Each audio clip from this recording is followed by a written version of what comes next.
Selamat pagi, salam sejahtera. Terima kasih kerana bersama dengan saya di Nazilin Unity Channel. Saudara-saudara sekalian, ini satu lagi pendedahan yang luar biasa yang memang kita tunggu-tunggu. Saudara-saudara sekalian, dikabarkan, dilaporkan dalam Malaysia kini, polis cadangkan Hadi dituduh di bawah akta hasutan.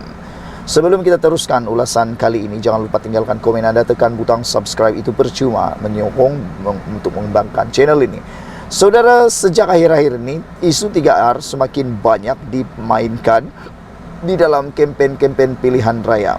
Sehingga kan baru-baru ini, Anwar Ibrahim telah mengeluarkan kenyataan yang mana dengan tegas mengatakan beliau tidak akan berkompromi, dan Anwar Ibrahim memberikan amaran jangan melampau kepada semua orang yang terlibat dalam kempen pilihan raya. Kata Anwar, dia tidak akan teragak-agak untuk mengambil tindakan bagi menjaga kesejahteraan Malaysia ini. Apakah gunanya? Apalah gunanya menang di Dewan Parlimen maupun di Dewan Undangan Negeri kalau negara tergadai kedaulatannya. Hari ini diberitakan dalam Malaysia kini, polis cadangkan Hadi dituduh di bawah akta hasutan. Polis akan mencadangkan Jabatan Peguam Negara AGC menuduh Presiden PAS Abdul Hadi Awang di bawah akta hasutan dan akta komunikasi dan multimedia susulan ucapan yang didakwa mempertikai kuasa lembaga pengampunan. Menjadi persoalan daripada netizen ialah kalaulah Hadi Awang ini dituduh di bawah akta hasutan dan didapati bersalah, seperti juga Sanusi yang turut sedah sah didakwa di bawah akta hasutan untuk dua pertuduhan. Persoalan daripada netizen ialah kalau Sanusi kalah, adakah Sanusi akan kalau Sanusi kalah, siapa yang akan menjadi menteri besar di Kedah? Kerana apabila Sanusi kalah dan mungkin akan dijatuhkan hukuman yang boleh menyebabkan beliau terlucut daripada jawatan kerana hilang kelayakan, maka beliau bukan lagi jadi ahli Dewan Undangan Negeri dan bukan lagi ahli Dewan Undangan Negeri dan bukan lagi Menteri Besar. Begitu juga dengan Hadi Awang. Kalau Hadi Awang kalah dalam akta hasutan, kalaulah dia didakwa dalam akta hasutan dan kalah pula di mahkamah dan dihukum penjara atau denda yang menyebabkan beliau terlucut daripada jawatan, bermaksud Hadi Awang bukan lagi ahli Dewan Undangan Negeri, bukan lagi ahli Parlimen, dan dia akan jadi ahli biasa atau ahli politik biasa. Adakah Hadi Awang akan masih menjadi Presiden PAS? Itu persoalan besar daripada netizen. Adakah ini ialah pengakhiran kepada karya politik, kerja politik Hadi Awang dan Sanusi, kata mereka lagi. Menurut laporan ini, sama ada tuduh atau tidak tuduh, ia bergantung pada penilaian AGC nanti, kata Timbalan Ketua Polis Negara Ayub Khan Maidin Piche.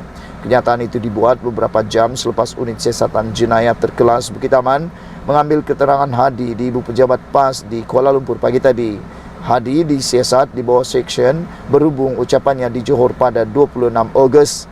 Dia berkata pengampunan kepada pesalah yang diamalkan di negara ini tidak sesuai dengan ajaran Islam.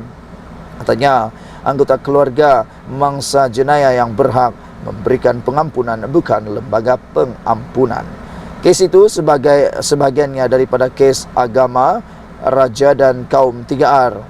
Dalam sidang media hari ini, Ayub berkata mereka mencadangkan pertuduhan dibuat di bawah Seksyen 4 dalam Akta Hasutan dan Seksyen 233 Akta Komunikasi dan Multimedia.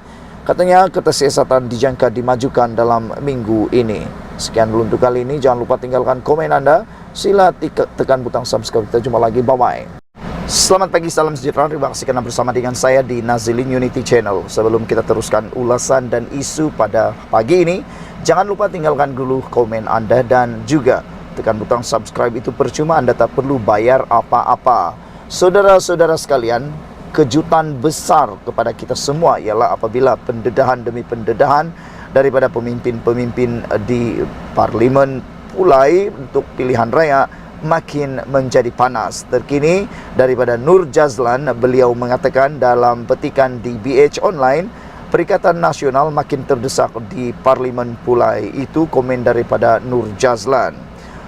Kempen calon Perikatan Nasional PN Zulkifli Jaafar daripada Bersatu didakwa semakin suram, sehingga pemimpin utama parti itu terdesak membuat kenyataan kontroversi bagi meraih sokongan pengundi Parlimen Pulai. Ahli Majlis Kerja Tertinggi MKT UMNO, Datuk Dr. Nur Jazlan Mohamed berkata, pimpinan utama Bersatu semakin tersepit dengan gerak kerja jentera kempen calon mereka di Parlimen Pulai. Berikutan, ia dilihat tidak serancak di Dewan Undangan Negeri Dun Simpang Jeram yang ditandingi wakil daripada PAS.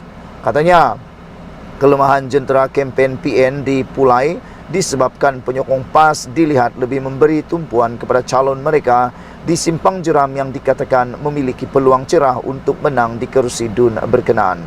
Apa yang berlaku pada Muhyiddin, Tan Sri Muhyiddin Yassin dan Bersatu ini adalah kifarah atas semua pengkhianatan yang dilakukannya, bukan sahaja pada UMNO malah khianat kepada kepercayaan rakyat, kata Nur Jazlan. Nampaknya Bersatu mula disisihkan oleh PAS. Masa mula-mula kempen, ramai pemimpin heavyweight PAS turun ke Johor untuk berkempen. Tetapi nampak gayanya kedatangan mereka itu nak kempen untuk menangkan calon mereka di Simpang Jeram. Sebab itulah kita nampak Bersatu baru nak start all out bila masuk pusingan kedua kempen semalam. Barulah nampak pemimpin utama Bersatu, terutama Muhyiddin, turun berkempen di PRK Pulai. Mungkin mereka baru sedar PAS bukan lagi rakan politik mereka yang boleh dikera buat kerja sesuka hati. Mungkin mereka baru sedar PAS sekarang ini sudah up status jadi tuan besar dalam Perikatan Nasional, katanya dalam kenyataan hari ini. Pada itu, Nur Jazlan yang juga Ketua UMNO bahagian Pulai berkata, menerusi maklum balas rakan PHBN di Dun Simpang Jeram, kempen PN di bawah PAS memang rancak dan bertenaga jika dibandingkan dengan situasi kempen calon Bersatu di Parlimen Pulai. Katanya, menerusi laporan diterima daripada jentera PHBN, calon Bersatu di Parlimen Pulai terpaksa berkempen sendirian tanpa banyak bantuan dari jentera PAS.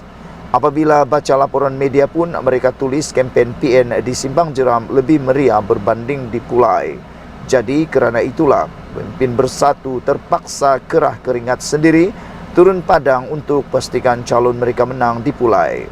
Malah calon Bersatu Zulkifli terpaksa keluarkan kenyataan menafikan bahawa PN terutama PAS hanya beri fokus kepada kempen di kerusi Simpang Jeram berbanding di kerusi yang ditandinginya, katanya lagi. Nur Jazlan berkata, keadaan itu jauh berbeza dengan kempen PHBN di Parlimen Pulai dan Dun Simpang Jeram yang berjalan cukup agresif dan tersusun.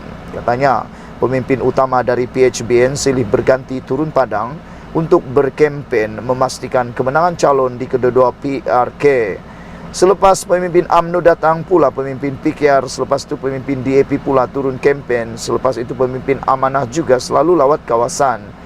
Daripada Presiden Parti sampailah ke akar umbi, BN dan PH dari seluruh negara turun membantu kempen calon kita di Pulai dan Simpang Jeram.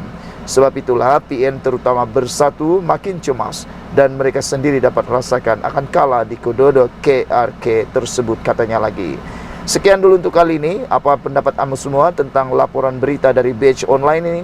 PN makin terdesak di Parlimen Pulai, kata Nur Jazlan, dan yang dikatakan oleh Nur Jazlan bahawa nampaknya mereka iaitu Bersatu dah mula sedar PAS bukan lagi rakan politik mereka yang boleh dikerah buat kerja sesuka hati.